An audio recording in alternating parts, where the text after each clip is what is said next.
life is sometimes suffering, and that's okay. What's worth suffering for? MJ, welcome to the podcast. Thank you so much for having me. When I first started doing social media, I had just gotten sober. We all have this desire to feel seen and understood. I just kind of like let it rip. It seems like you're someone who's never cared so much about what other people think. There are many times in my life when I cared so deeply and debilitatingly what other people thought of me. I'm trying to be such a people pleaser and nobody's pleased. Something that you've mentioned in your content but not gotten really into the depths of is your sobriety journey. I tried to get sober for such a long time. I fell on my face a lot. You mentioned to me that after getting sober, you had this spiritual psychosis. Throughout my 20s, it was just constant like dark night of the soul. And I went down this rabbit hole of like the power of our mind. You create your reality with your mind. But I think if you've been through it and you've made a choice to change your life, there is an involvement of gaslighting yourself in some way that can be productive. You and I grew up with traumatic childhoods. Sometimes when something traumatic happens to you, you're like, proves me right. Everyone sucks and is fake. The sooner we can stop ruminating over these things that we can't control,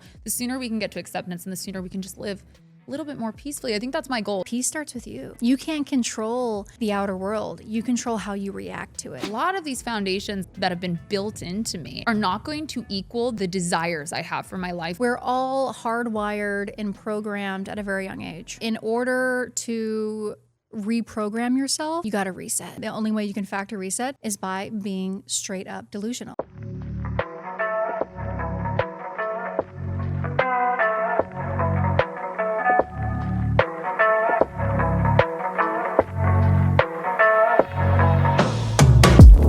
You're listening to How I See It, hosted by Han. You guessed it, that's me. I am here to motivate and inspire you with guests from all different industries and backgrounds. So get ready for personal stories of success, of growth, full of highs and lows, and of course, unapologetic realness. This is How I See It.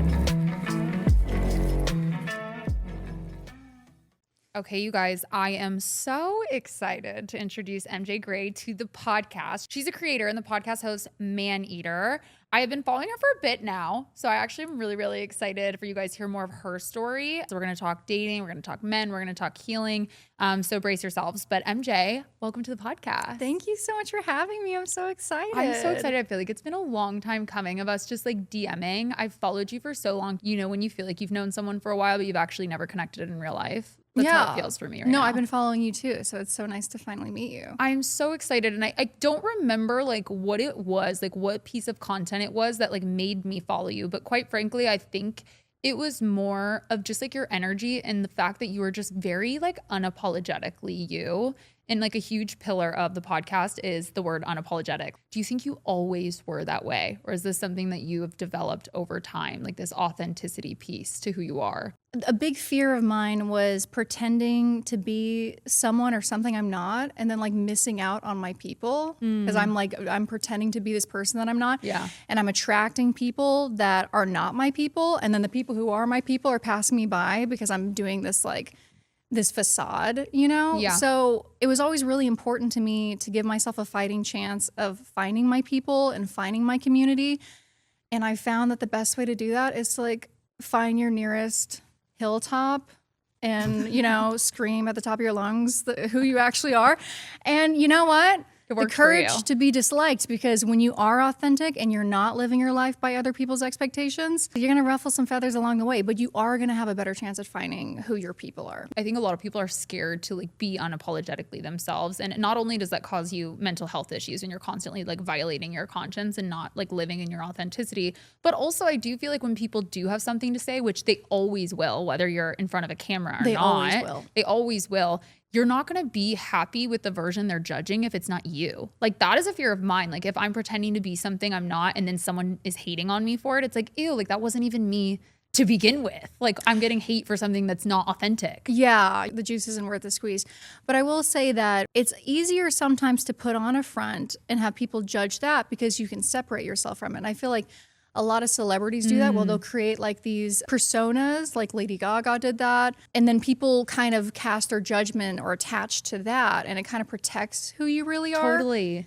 So I think it depends what the wound is, right? Yeah. When you're showing up authentically and people decide to not like who you authentically are, it's not a fun feeling, but it's also feels better when people do like you. Yeah. Because they're liking you for who you actually are. You know, and I think that's what we all kind of want. No, for sure. I think we all just want to be seen. Yeah, exactly. How did you get into LA? I know you grew up in Texas, right? Dallas? Yes. I was indoctrinated by Tumblr and Lana Del Rey music at a very young age. And like, I grew up in a small town in Texas. I say Dallas because the town that I'm actually from, no one's ever heard of like 8,000 people. And I visited LA when I was really young. And I remember coming here and being like, if living here is an option, I'm going to do whatever it takes to make that happen for myself. And most people move to LA and they have dreams of being an actor or being a singer or doing something like that. My dream was to live here. And I was like, I'll figure out what the bigger dream is past that. But as long as I wake up and I'm in LA, I've lived for 10 years. And to this day, I'm like, I have nothing negative to say. I love Los Angeles. Was it always like content? Did you think you were going to be showing up online? Or was it you were just like, I'm going to figure it out when I get there? Dude, no. The way that I saw social media, I thought it was so bizarre. And I was like, the implications, because I grew up like, when I was like 12, there was MySpace, right? Yeah. So I was able to have a childhood with no social media. And then as I became like a teenager and a young adult, that's when social media started to like find its legs and become a thing. And as it was becoming a thing, I remember thinking like, this is so bizarre that we're watching. This is so like meta and weird that we're like the directors and script writers of our own lives. And we're like watching our lives take place and we're like curating our lives. We're creating content at 18, 19, 20 years old and even younger that is out there forever. You don't know who's viewing it. You don't know what people are doing with it. You have no idea. So I always was very scared of social media and I didn't want really anything to do with it. I had like 200 followers on Instagram. Like I did not like it. We're very similar. Like I get very existential about it too. I get super existential about everything, but especially social media. Well, it's funny because I always tell people like if I didn't get paid to do it, I wouldn't do it. Like I really don't think I would. I don't even think they're really paying me, girl. Like I think that well, other things are building because of it. People think they're paying me more than they're paying me. I think for me, it was about like when I first started doing social media, I had just gotten sober. It was a long time coming and a hard battle fought. And I was sliding down the walls in my apartment and TikTok was like a thing. And I was like, I'm just going to talk like, this to my rock phone. bottom is about to get deeper, but then it was the come up. Well, it helped me survive that rock bottom. I like it helped me. I think like what we said earlier, we all have this desire to feel seen and understood. And I just kind of like let it rip and talk to my phone. And I was so surprised that so many people resonated with anything I said. Cause I talked about manifestation. I talked about dating. I talked about living in Los Angeles. I talked about everything. I think your kink video is what probably made me follow you because I was just like, this girl's so I've talked about everything, okay? Like the fact that she just pulled that out, like you name it, yeah. No, and I'm really glad you brought this up because something that you've mentioned in your content but not gotten really into the depths of is your sobriety journey and kind of the healing around that. If you're open, I would love to hear more about what the decision was to do that, if it was a plethora of dark nights of the soul or like kind of the root of that part of your story. It was just like a continuous dark night of the soul. It just never really ended. I had a pretty turbulent childhood. And when I became a teenager, I discovered alcohol. And I was like, oh my gosh, this is like amazing. It would be disingenuous for me to say that it was always bad. Like I liken it to like a abusive, toxic relationship. Yeah. At first, things are good and you have so many good times together and you're like, it makes you feel a way that you've never felt before and it helps you escape the situation that you're in, if only for a moment.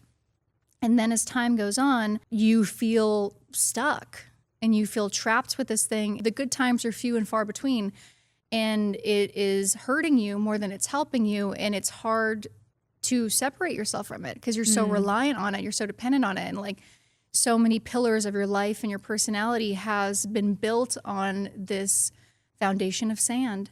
And it takes a lot. I tried to get sober for such a long time and did the program and, you know. Because I'm assuming you started to realize that it was becoming a problem. Well, I was just like, okay, you're a hot ass mess. And it's cute-ish. You're 22, it's okay. And then I got older and I was like, it's first of all, it's getting less and less cute. Yeah, it's not cute anymore.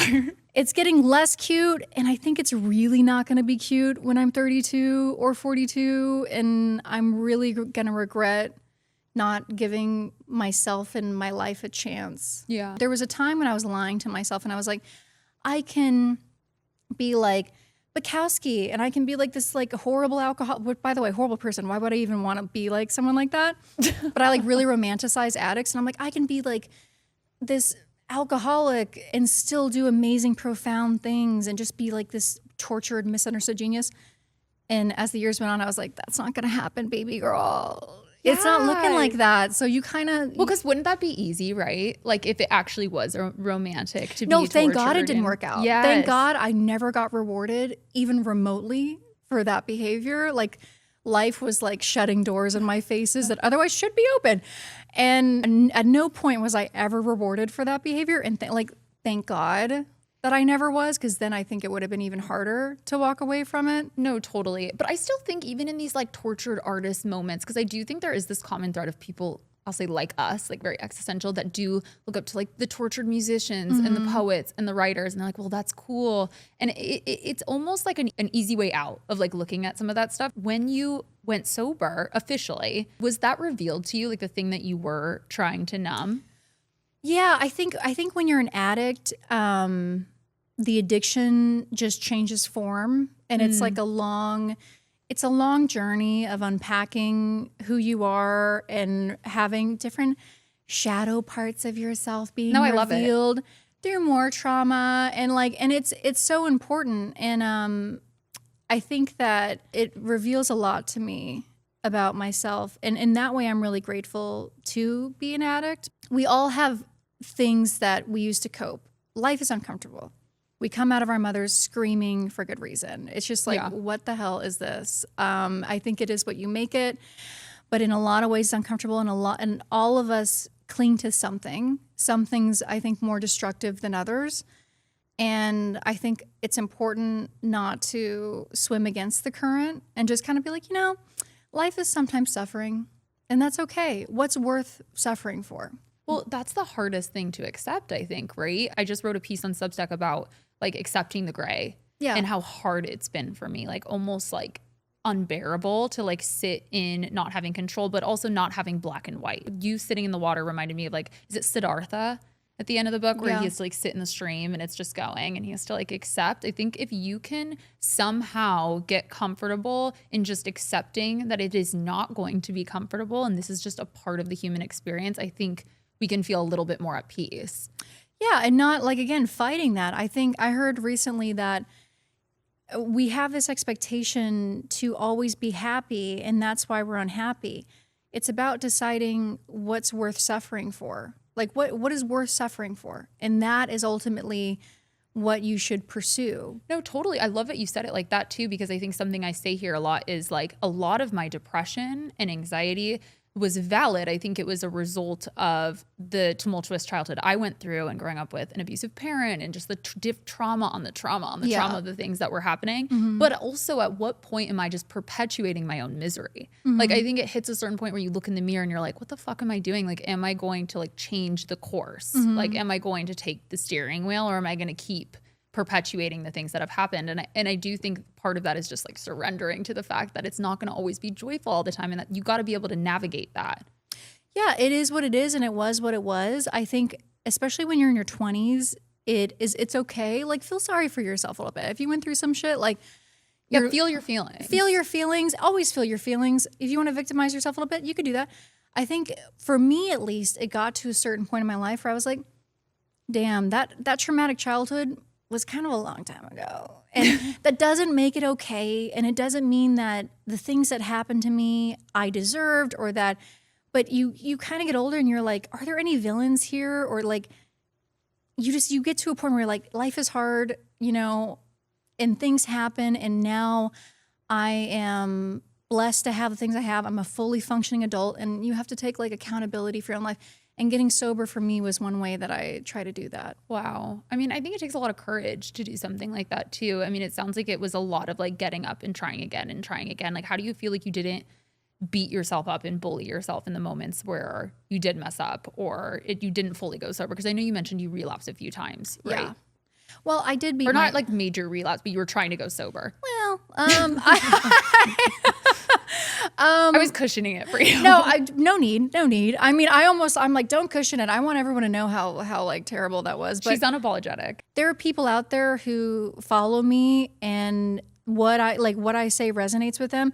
I yearned for interviews like that. Like anyone that I look up to who is an alcoholic or who fell flat on their face. I'm like, tell me how bad it was. Tell me that I'm not alone. Oh, it's so interesting you say this because I was so scared to put like film and record. Not scared, but I was hesitant in putting off like a solo episode of the fact that I'm just not doing well and like didn't have a solution for it. Cause I was like, I don't have a solution. Like I don't have like a word of whatever. And I was like, why am I being like that? The reason why I started this podcast was because I wanted to hear more people talking about how they didn't have it figured out and what they were like went through to get to where they are. I wanted unapologetic realness. Why am I trying to cushion? Yeah. Like, and I think you're right. It does resonate with people. Yeah, it does. Yeah. And so like I fell on my face a lot and I beat myself up for it. And what I found is guilt. Guilt is like a debilitating feeling. And it doesn't serve a lot of purpose. It doesn't do much for you. And whenever I feel myself feeling guilty, it's the one emotion. Guilt and anger are the two emotions, and jealousy, 3 emotions that when I feel them, I'm kind of like, let's not. I just don't think it's productive. I don't think it's going to serve us very well. Especially guilt, because I feel like guilt only serves like self-hatred. Like, why am I trying to hate myself more? I'm trying to work on self-love. What are you feeling guilty for? Like if you had good intentions in what you're doing, if you're getting up and you're trying again, there's not a lot to feel guilty for. You're a human being. And like, if you wouldn't condemn a friend or a loved one for going through what you're going through, you got to be that loved one for yourself. Yeah. And you got to be that for yourself before you can be it for anybody else. Totally. You mentioned to me that after getting sober and really like hitting the rock bottom and coming up, you had this spiritual psychosis was the word. Those were the words. Those are the words you used. Can you please get way. into what that looked like and the self-discovery you kind of had during that time? I grew up in a very religious background, and you said you did as well. Yeah, we're very similar. Yeah. And so I kind of rejected the church when I was 11 years old, which was such a fun experience for me because my mom was a church pianist. And I was like, I feel like this is not adding up. And so I was hesitant to subscribe to anything that was illogical to me or that I couldn't back up through facts. I was hesitant to go along with anything that required faith or like blind belief. So throughout my 20s, I would, you know, because it was just constant, like dark night of the soul, like constantly, I would kind of like pick up these little things about, you know, transcendental meditation, randomly bought a book on that. Why? I don't, you know. Well, you're very curious too. I was like, it's like the breadcrumbs were being dropped for me and I didn't put it all together yet. And then when I was 27, I relapsed again. I was laying in bed, beating myself up. And for whatever reason, all of these things that I learned throughout my life just kind of like synced up in my mind. And I went down this rabbit hole of like the power of our mind and like rewiring the brain. You create your reality with your mind. And the information that I found on it, I was like, that makes the most sense out of anything that I've been exposed to. So I thought to myself, okay, if this makes so much sense to you, then apply it to do what you think is impossible, which for me was sobriety. I was a pothead, I was an alcoholic, and I smoked cigarettes or vaped or whatever. So on 11/11, just true psychosis mode, guys. On 11/11/22, I quit doing those things Like everything. all at once. After being a wake and bake stoner, alcoholic, like literally, like no one ever had an encounter with me sober, ever. Like I was never sober, ever, ever, ever. That's insane. And I stopped it all in one day. By which I loved that you said. I gaslit myself. Gaslighting I yourself. gaslit myself. I basically was like, okay, the power of the mind is not a joke.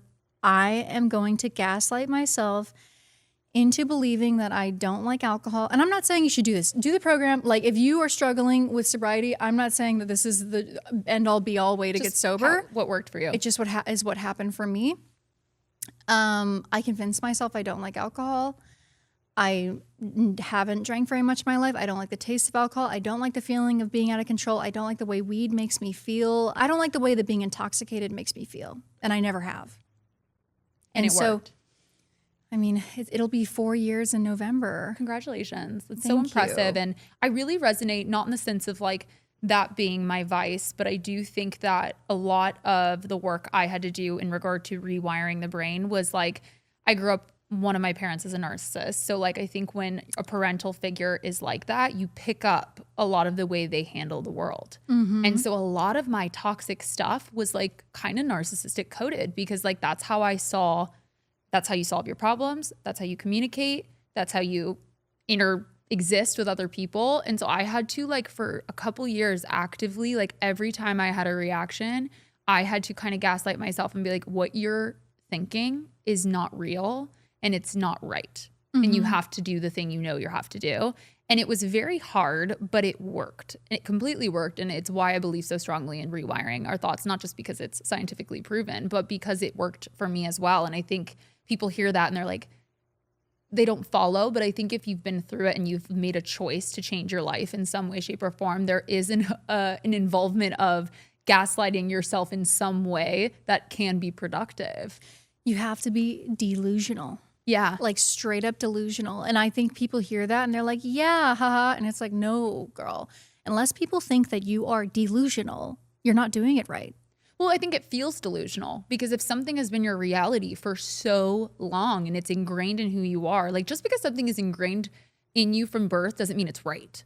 And so I think I had this realization that like a lot of these foundations that have been built into me and coded into me are not going to equal the desires I have for my life and the relationships. And it's not a reflection of my heart and what I want. It's why I'm so sick. Like I don't feel well. I'm not creating the life that I want. And I'm confused because these thoughts feel like authentic, but they're not. And so it sounds like a mind fuck, but I think it kind of is. Like you have to kind of matrix yourself and be like, nope, that's not how I want to be. This is how I think. And it takes practice and discipline, which I think is the hardest part. It's discipline. It's a constant discipline. We're all hardwired and programmed at a very young age. So in order to reprogram yourself, you got to reset. You got to, what's it called? Factory reset. And that the only way you can factory reset is by being straight up delusional. Like you have to have dreams. That's why my tagline is Supermodel Billionaire. I was just going to ask you. I just thought was funny. People, for whatever reason, read it and they're like, she's actually a billionaire. And I'm like, none of us know what a billionaire is. But here's the thing. If you believe it, cool. More people believing it. Like I am almost like hijacking your belief system. It's not a lie. It's just a little tagline. But that tagline does so much. And I chose that one specifically because it is so outlandish. You know, if you shoot for the moon, you'll land amongst the stars type of thing. Yeah.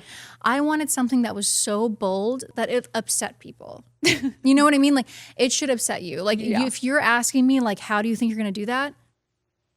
It has to be that big where people are like, that's not going to happen. Well, I love that you said that. I had someone on the podcast recently talking about their friend and how, like, the friend was constantly talking about, like, the courses they were taking and how they felt so smart in them and that they felt very educated and that they were doing so well. And she said it was this weird thing where she wasn't only hijacking her own intelligence, but everyone started to view her as this like smart, very smart person. And I think there is something to, I hate calling it delusional, but like, yeah, like I love calling it delusional because it's the only word. Like that's the only word. Yeah. And like delusional has a negative connotation.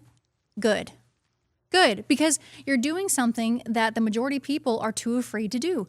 They're going to put a negative connotation on it because it goes against the hardwiring conditioning that everyone is operating by.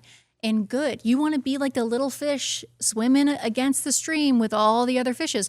What's that book, like the rainbow fish? You want to be the rainbow fish, bitch. Like you, like really, like it should, I don't want to say it should have a negative connotation, but it should make people feel like, ooh, It should be That's uncomfortable. not safe. Well, yeah, it is uncomfortable, so people should Yeah. be triggered by it because Yeah. it triggers their own uncomfortability. And you got to be comfortable with people being triggered by it. Yeah. And that's how you get to the next level. I think a lot of people care what other people think of them. And I'm not just talking online. I think in real life, people Everybody really does. care about what other people think of them. It seems like you're someone who's never cared so much about what other people think. But I'd like you to dispel that a little bit if it's not true and how you've kind of worked through that.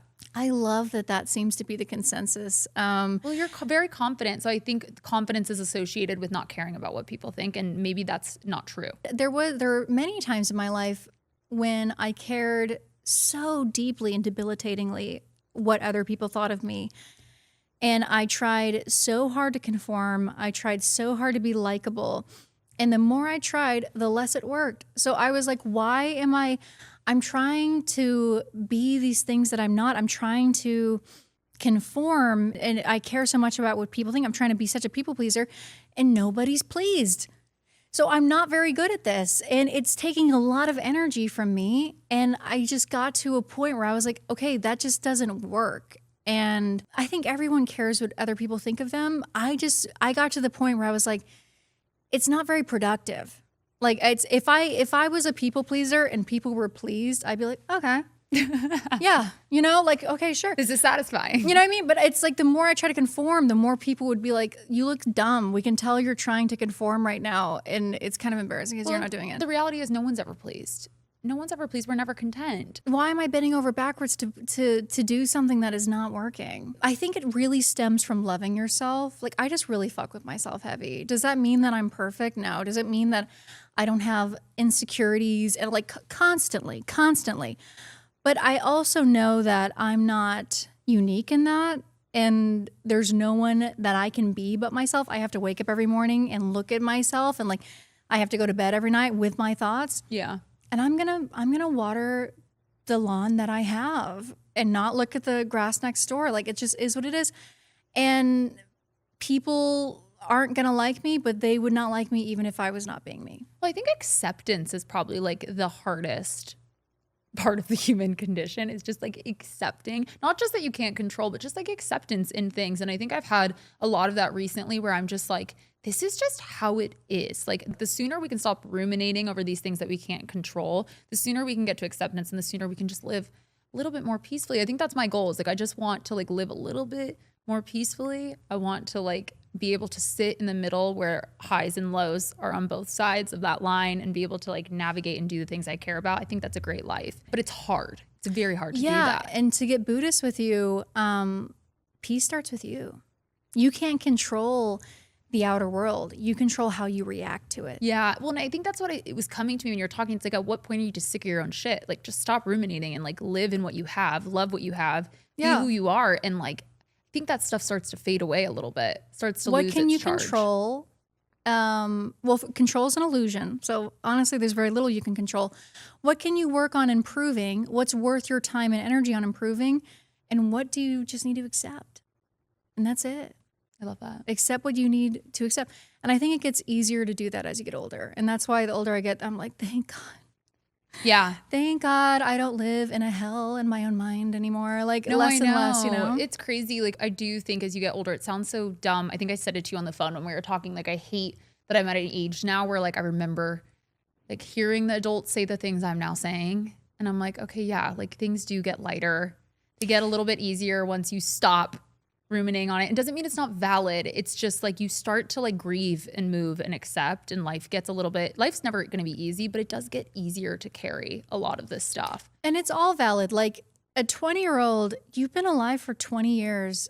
And most of that, you've only been an adult with autonomy for 2. So if everything's a big deal to you and you hate yourself and you hate everybody and everything sucks, valid. Like, you know what I mean? Like, that's real. You're right. You're like, everything is about perspective. So if one person's wearing yellow shaded glasses and the other person's wearing blue shaded glasses, and this person says, I see yellow, this person says, I see blue, you're both right. That's what the human experience is. You know what I mean? And that's why, parents and their children bump heads so much. You're both right. You're just looking at it from totally different vantage points. Yeah. That's so good. I love that. Seeing the positive, I would say is an understatement, but the positive effects on your life from this whole delusional gaslighting manifestation stuff. I'm assuming it led you into more stuff around manifestation because I know that you're very passionate about it. So did you just start flexing that muscle with other things in your life? With everything. With everything. Even when something bad happens, and it's going to sound insane to other people, but if something bad is happening, I will repeat mantras in my head. And at first I get sucked up in it, right? At first I'm like, everything, the world is falling apart. The sky is falling. I am the biggest victim in the world and everyone should feel bad for me. And then I start to be like, you know, this negative thing is happening, but I'm giving it a lot of my attention. I've settled what I can settle. I've done what I can do with it. Now it's time to accept and to take my attention somewhere else. Where your attention goes, energy flows. What you want more of, give your attention to. What you want less of, stop giving your attention to it. And every time I've done this, which is just, sometimes I'm like, what a bummer. That is the way it works. And like, it's always the way it works. Like anytime I've done it, that is the way it works. When I'm like dwelling and being a victim and I'm like, everything. And I'm like, okay, you want less of this? Well, the price you have to pay is you have to stop feeling bad for yourself and you have to pick yourself up and you have to walk away from it. Yeah. And I'm like, I'm feeling bad for myself. No, and so it's good. because it's so hard. It does. I think it's an illusion that it feels good, but I think we start to get like comfortable in the uncomfortable. You know, you and I grew up with traumatic childhoods. Sometimes when something traumatic happens to you, you're like, home. You're like, or like, proves me right again. Proves me right. Everyone sucks and is fake. Yeah. And you know what I mean? Like, I knew it, but it's like, okay, and it takes a lot of responsibility because you are manifesting things in your own life. And I'll speak for myself because this really triggers people when you say that, when you're like, you know, you're manifesting outcomes. But for my own life, when bad things happen to me, it is, to me, a reflection of something I have not healed in my inner world. Oops, accountability. Now I have to take accountability. Not fun. I don't have to be, I'm not allowed to be a victim. I agree with that. I think like that's why the saying exists, like you date your unfinished business. Like it keeps coming around until you figure it out. And the buck stops with you. Like it really does. And so when those things happen, I like let myself be a victim for a second. And then I'm like, the rebound What did time. I do? What did I do to bring this about? Yeah. Yeah. What have I not like worked through yet that I'm attracting this type of vibe? I mean, I think that's the case. I think it's funny that you bring up like the way we grew up and stuff, because I do think a lot of people would say like, wow, like even for me, like in this phase of my life right now, it's like, wow, it's brave that you're really like dealing and addressing some of this really dark trauma head on. And it's funny because I've realized like, actually like for me, that's not the brave choice. The brave choice is actually like sitting and choosing happiness and actually like exploring what it would look like to sit maybe in the gray and maybe accepting that like I don't have it figured out and that, you know, I can't control my circumstances, and that like acceptance is actually more brave than doing that. And I think it's important to look at that within ourselves too, of like what narrative am I telling myself is actually like the thing I'm doing here that like sets me apart and makes me special versus like what is the thing that's actually going to bring me happiness and move me forward. Yeah, you're writing your own story. Yeah, you are. And I think that's why when people hear the word manifestation, I don't think I use that word a lot, but I do think I do it in all aspects of my life. We all do it. Yeah. And I maybe there's like manifestation needs a like PR launch, like a new PR launch. Everyone just needs to stop using words, honestly, because there's so many words. I'm like, you have bastardized this word until it doesn't even mean what it means anymore. I feel like all these buzzwords used online. Yeah. So I tend to say like the power of your mind, because that's what it is. Yeah, you know? it is. It totally is. Your podcast, when did you start it? What made you want to start the podcast? I started it one time 2 years ago unsuccessfully. Podcasts are hard. They so are fucking hard. Someone online was like, she got a podcast deal. And I'm like, I'm paying for all this. You're like, manifest that. You guys think people are giving me deals? It's not happening. I'm literally doing this myself. 2 years ago, I tried it. It was very expensive. It was very hard. So I stopped doing it. And then I relaunched it September of last year. And what made me want to do it is, this is my paint. This is my palette, guys. I'm just like a yapper. And the people want the yapping, and this is like the kind of medium for that. And well, I said it to you, like I think you're very articulate, of course, but you're very intelligent and you have a very unique perspective that I think a lot of people don't share. And I think that you've learned how to like articulate it in a certain way. I think all of us have this within us, like this unique perspective or POV. But a lot of people don't either feel confident to articulate it or they don't have the skill to. And I think you really do. And I love watching your content and like what you have to say. Why Maneater? It wasn't taken. First of all, hardest thing, getting a podcast name is not taken because like they're all taken, girl. Everyone's got a podcast. I'm shocked you got Maneater. That's like, Me too. It's destiny. So I pictured myself looking sexy on a billboard with Maneater next to it. I said, period. You know, yeah, I was just I like, picture that. I love the song. And I was just like, somehow people hear Maneater and it's like, I talk about everything, but to me, the name was so compelling. I would wear a hoodie with Maneater written on it. I think we all want to be considered man-eaters, and I think I have a reputation as well. Well, yeah, I was just going to say, I feel like a lot of your content has been, and like the audience has been built around a few core pillars, but I feel one of them is like this decentering of men. And I love it. I love the subject because I do think women need to start decentering men. I think it can be very misunderstood. It's misunderstood, and I certainly do not want to be the figurehead of it, and I did not know I was the figurehead of it. To be totally frank with you, I think that... Well, we figured out quickly that you are. It was news to me, baby girl. My messaging was always to me and to people who followed me. I understood it. It was a Venn diagram, an emergence, if you will, of decentering men and sprinkle. My whole philosophy was decenter men who are not overwhelmingly benefiting your life.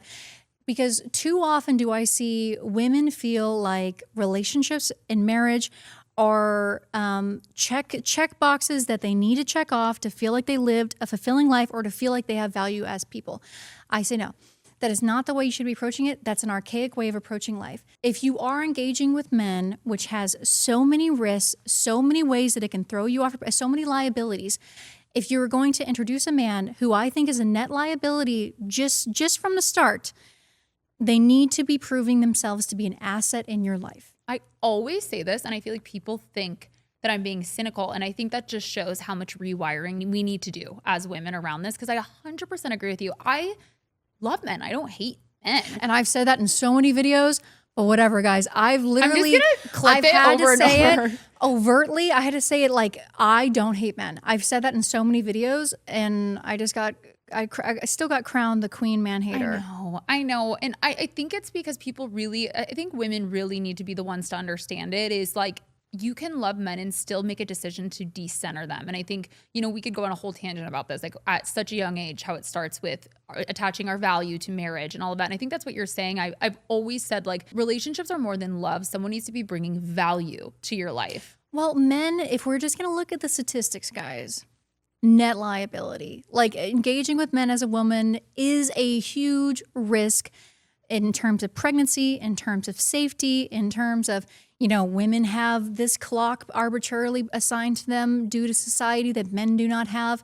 I have a video where I break this down, but like our time, there's so many reasons why engaging with men is a net liability. And I do not think it's unreasonable or radical to expect men to be bringing something to the table and to prove themselves to be assets to women if they want to engage with them romantically and sexually. I don't think it's radical. No, I don't think so, because I think women bring a lot of value to the relationship We've been socially conditioned to do that as well. Yeah. So I think that there is, considering the fact that we were property for a great majority, we weren't allowed to have our own bank accounts till 1974. I think there is a bit of an overcorrection that needs to take place. Yeah. Because we're not that far removed from that. Well, and you're just being a trailblazer and getting a lot of hate for it. And, we're going to thank you. Women are going to thank you one day for this. I don't think the messaging that I just espoused is something that you could apply to your life and have it be negative. No. I really don't. I think it's jarring, of course. The same way we're talking about rewiring the brain. If you have been taught and something has been ingrained into you at such a young age and it becomes your reality, it feels very scary on different levels depending on how you grew up to hear something like this. Yeah. You get offended by it because it's uncomfortable to understand. But I do think that women I mean, the statistics show women are way more unhappy than men are in relationships, even though women actually act like they want it more. And I do think it's backwards. And I do 100% agree with this whole concept you talk about. And I never viewed it as you being a man hater at all. Maneater I loved because chic, but no, I never viewed it that way. And I always dated men. I have so many videos where I was like, I went on a date with this guy. I went on a date with this guy. Like well, yeah, now you're engaged. And now I'm engaged and I am 30 years old and I truly never saw myself getting married. That's ask anyone who's known me, ask my second grade teacher. Like that really was the way it was. Yeah, I see that. I feel like we're similar in that way. I've never like been like, I mean, I've probably said it no many times that I wouldn't. It's just not on camera.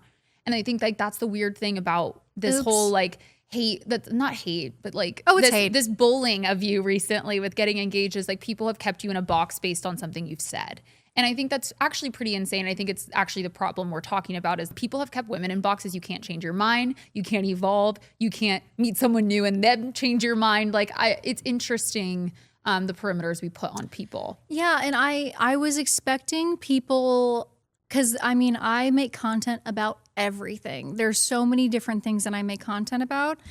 If you look at like my top 20 best performing videos, it'll be like Kendrick Lamar beef, manifestation, a pair of boots that I own that are really cute. I really just go on there and I yap, and that's the way I treated it. And I knew that there were people who found me from videos like that I probably was going to lose and that were going to be like, no, that's not what I'm here for. And that's your prerogative. And 100%. The response was obviously far greater than that. I know that your relationship is very sacred to you, so I don't want to feel like you need to share any details of that. But more so, can you give people context who are listening who maybe don't know what we're alluding to? Like you got engaged and everyone had like an uproar online. I would say that's like an understatement. I have made videos where I told women that they should not get married, and I still kind of regret. I said they shouldn't get married unless it was a overall net positive for them. But don't feel like marriage is something that you need to do. Don't get married at 19 years old. Don't get married to someone that, in my opinion, you're splitting bills with. Like if you're going to get married, it should be to someone who's overwhelmingly benefiting your life. I vocalize that I didn't want to get married. I don't see myself getting married. And that was true at the time. And then I started to see somebody and I let my audience know that I was seeing somebody, I was in a relationship. And then I ultimately was like, we got engaged. And the internet to had me, like a I was like, connection. I should be forthcoming about this and I should share. I should tell people, not keep it a secret. And at no point was I like, what would be best for the brand? Like what's the strategy? I was just like, I have a community here and I have a relationship with my audience and I want to be forthcoming and honest with them about everything that's going on. And there are going to be people who are going to be like, no, not my cup of tea, and totally valid. Yeah. I didn't expect the response to be like that, honestly. Like not my wildest dreams did I expect it to be like that. It was like news articles being written. There were news articles. And I didn't realize that many people even knew who I was. The response was so disproportionate to my audience that I was like, who are you people? Who are you? Like I'm hitting corners of the internet I never knew I was hitting. You know what I mean? There's like 50-year-old men in Utah that are like, this is deeply hurtful to me. I'm like, who are you, Steve? I didn't even know. You manifested too hard. There were people misspelling my name, and my name's it's MJ Gray. Kind of hard to misspell. And they were still misspelling. I'm like, you guys don't even know who the hell I am. But that's the internet. Yeah. Well, I'm happy for you. I can imagine it's been hard though, because it's like your personal life that you keep private, you're feeling joyful, and yet like there's this heavy gloom on like this other side of your life. And I think at a certain point you get used to online hate, but I can imagine, I told you on the phone, like I thought you were like totally chill with it and fine, but you had mentioned to me that it was kind of hard to deal with. I think no one, I'm not a victim here. And I think it's hard to appreciate what something like that is like until it happens to you. And it's given me a totally new perspective as a content creator and as someone who consumes content that kind of, it's a lot of voices. Yeah, it's a lot of voices, and people saying things about me that aren't true. There are people saying, you know, commenting on my appearance, commenting like saying that, you know, I'm a pathological liar, and like, so All angles. You get inundated, and it's kind of like people just kind of just jump on it, and it's part of the job. And I kind of had to take a step back and ask myself, like, is this what I want with my life? Like, you know, it's hard to understand until you go through it. No, totally. And I took a month off, and I really reflected, and I was like, is this really what I want to pursue? And I think it's good it happened, because it really did, it illustrated to me, like, I was like, I want everyone to know me and also love me. And that's not how life works. You know, if you want to be seen and you want to build this platform that's influential, and you want your story and your messaging to be heard, and you want to build this community, everything has duality. And it's not always going to be sunshine and rainbows. And you're going to, you know, have your life heavily scrutinized in ways that you didn't anticipate, or in areas that you do want to keep private. Yeah, and well, there we go back to this whole like trying to find the middle in between like the ups and downs, and like just understanding that everything is going to come. Yeah, it's like, what's worth suffering for? And I had to ask myself, is this worth suffering for? Oh, I love that you say that too, because I do think that's important to reevaluate at like every stage of our lives. Because like, I mean, I think even to the point of like, maybe you did say that. Maybe you said you didn't want to get married. I think that's the part well, you did. Yeah. But like, that's the part I'm hung up on. And I think it's what I brought up to you multiple times on the phone too, because it's very weird to me that like we wouldn't, like, all humans evolve and change. Like, we all grow and learn. Like, I'm so like confused. There were a couple comments that I read, and I was like, hilarious. Like the way that someone commented and was like, y'all don't watch MJ's content, and it shows. She contradicts herself all the time. It's just part of her quirk. You know what? Yeah. Yes, that's true. And I do. And like, I go through so many phases and cycles, and I really did. I created a piece of content every day for 3 years. And there are times when I contradict myself. There are times when I contradict myself more than once. Yeah, but isn't that a part of the human experience? No, like, it's only me. No, I feel like no one else contradicts themselves. I feel like I truly believe like a huge part of healing and like moving through like what we believe and what we don't, and like trying to establish like who we are as adults is testing the waters in different places. I think there are a lot of things that if we all out loud shared with everybody the constant thoughts we're having each day, I think we'd all contradict ourselves a little bit more. The reality is you put it in video evidence. So I think that's why people are like, oh my gosh, but we do it every day. We do it in our head all the time. I know I do. I'm like, what would happen if I believed this and blah, blah, blah. I think I do believe that. And then something will happen. I'm like, actually, I don't think I believe that anymore. I don't like that. I don't like how that made me feel. Actually, I've changed my mind. I mean, I've done that with religion. I've done that with people. I've done that with alcohol. I've done it with drugs. Like there's so many things. And I think that the world we live in is just that there are people now sharing online, and people are forgetting the core of what makes us human, which is that we're imperfect. And that's why I don't really talk about manifestation or sobriety as much as I definitely could elaborate on those things till the cows came home. Well, I'm glad you did here, and I appreciate it because I think it's powerful. Because I don't want, it's sacred to me. I want to be able to evolve with it and go within the ebbs and flows of it without being constrained to an expectation that people have on it. Yeah. Well, like I said, I'm really appreciative that you chose here to do it. I think you can trust me with the safe space in doing it as well, because I think that, you know, I started this podcast because I wanted to feel less alone in everything I was going through. And to our point earlier, I didn't feel like people were being unapologetic about the things they'd been through or how they felt about certain things. So I know it will impact the audience here. Before I let you go, I have to ask this particular question. You talk a lot on socials about intimacy, relationships, stuff in the bedroom, kinks, all of that jazz. And I love it. I love it so much. This podcast is all women. We're 90% female. Right. And I think a lot of women struggle to feel confident in not just their authenticity, but their authenticity in that way, in it being explorative and feeling empowered to try things like dating certain types of guys or trying certain things in the bedroom. Like, how can women feel more confident in that way and start being more experimental? I think this is a selfish question too, because I would love to hear your take on it. You know, it's not something I've ever thought about. This is just me. Kind of, yeah. It goes to shame. Like, you really rid yourself of shame and rid yourself of judgment, of yourself and of other people. And I think for women, it's like we all have our different experiences with things that pertain to sexuality. It really is individualized, and you have to approach it in your own comfortability level. And if you're someone who you're like, you know what, vanilla stuff does it for me. Good girl. That's your prerogative. Yeah.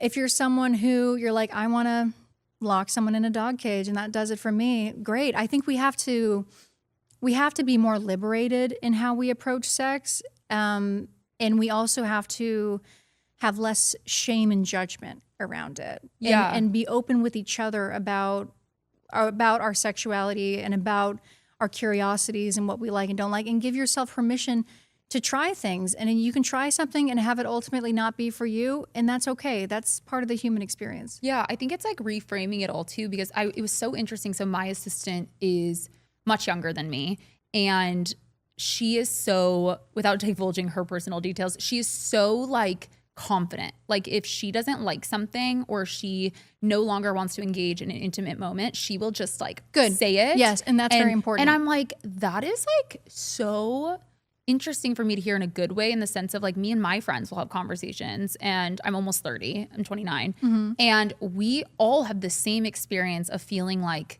oh my gosh, like you kind of just deal with it and you go through with situations and you're pressured. And there's a lot of this like masking and just dealing with and going through the motions, especially in my generation too. And I think a lot of women can really resonate with this. And I think it not only stops us from feeling confident or feeling like experimental, but I think what you're saying, this like judgment as well of what it means to weighs on all of us. So it makes it not enjoyable to be able to. It makes you fearful. Yeah. To even engage, because you feel like you're not going to be able to draw the boundary when you need to, when it's necessary.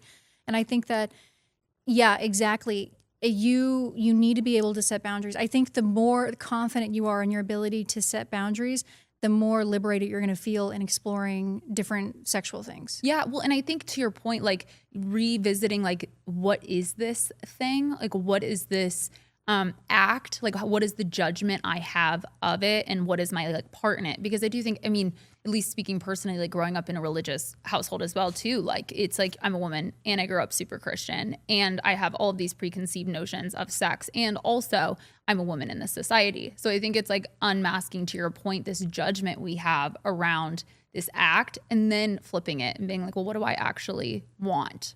And, and do I have the freedom to give that to myself? Yes, the answer is yes, but I think a lot of us don't feel we have it. Ask for what you want. Be communicative, because men are never afraid to ask for what they want. Well, yeah, isn't that the crazy part? It's Okay. so interesting. Like, they really aren't. Men have no shame. They are fearless. No, they will dead ass, straight face be like, ask you for something that I'm like, I would take that to my grave. If that is something that I was into, I would not be telling someone on the second date that that's what I'm into with a fucking full chest, bro. Well, and but they will do it. No, and it's because they view it as like for their pleasure. Women aren't good at that. They're not viewing sex as putting their like, pleasure first. Yes, putting their pleasure first. I love that. Stop faking orgasms. Yeah. Well, you know, like women are like, I've yet to meet a woman that's never faked an orgasm. I don't think one exists. And we're walking around this earth being like, fuck men's egos. And it's like, okay, you don't care about a man's ego? Start there. I love that. Start there. If you learned anything from this and you're going to benefit from that. You know what I mean? Like, if you're walking around, you want to destroy men's egos, stop faking orgasms. Why do you care about his ego there? We see our desirability, we create our desirability with the ability to please and be pleasurable to a man. We're like, the more I can please him, the more desirable I am. And we see our desirability as equating to like our value. Untangle that web. Like, don't engage with men because you want to be seen as desirable. Engage with men sexually because you want to, and you want to be pleased. Are they a value and asset to your life? And I'm not saying like be selfish, but like start viewing this person as like, does this please me? Does this bring me value? Is this person an asset? Is my life greater? Are my experiences greater, sexual or not? Mm-hmm. And if so, great. If not, why am I trying to waste my time? Let go of your need to be desirable, because that is one big difference between men and women. Men don't really put that at the forefront of their value as human beings, you know, because I don't think men have the same concept around like, am I beautiful? Yeah. Do I look handsome today? Am I, They don't pick themselves apart that way. They don't equate their value to their desirability or their appearance or how attractive they are, I don't think. But women do. And so it's really about not approaching it from that angle anymore, which is really hard to do. It's so deeply ingrained in us. That's how men approach relationships. Like, how can this serve me? And women approach relationships, how can I serve you so I can feel desirable? That's a bar. And unwind that. Not saying it's easy. No, it's so not. ingrained, but just being But cognizant maybe of it starts with not faking orgasms. It starts with not faking orgasms. Love. Surely. Thank you so much for coming on. This has been an amazing combo. No, I love that you went everywhere with me. I ask everybody as the last question, looking back at everything you've been through, like the ups and downs of your own healing and within your career, yes, but more so like with sobriety and with just everything you've unwinded in yourself. How do you see it? How do you see it all looking back at the journey? Everything's going according to plan. Wouldn't take any of it back. Wouldn't change anything. I am so glad everything happened exactly the way it happened. And I've seen the end of this movie. I know how it ends. And everything's going exactly on script. Love. Thank you so much for your time, for your vulnerability. I appreciate it. Please share where people can follow you on Instagram, TikTok, and then the pod. So my Instagram, unfortunately, is MJGray __. I'll put it in the details. It's all, I hate it. I wish, I hate the underscores and the numbers, but it's __, And then my TikTok is Texas Garden Fairy. And so is my YouTube, and my podcast is the Maneater podcast. It's available on all streaming platforms. Love. Thank you. Yeah, thank you so much. I loved it. Thank you so much for listening. I hope you enjoyed the episode, and I hope you leave here feeling motivated and inspired. Do not forget to rate and review the pod on Apple Podcasts and Spotify. And don't forget to follow How I See It Pod so you can keep up with podcast updates and see who's coming on next. And if you're not already, come join the fam and follow at How Han Sees It. Thank you guys.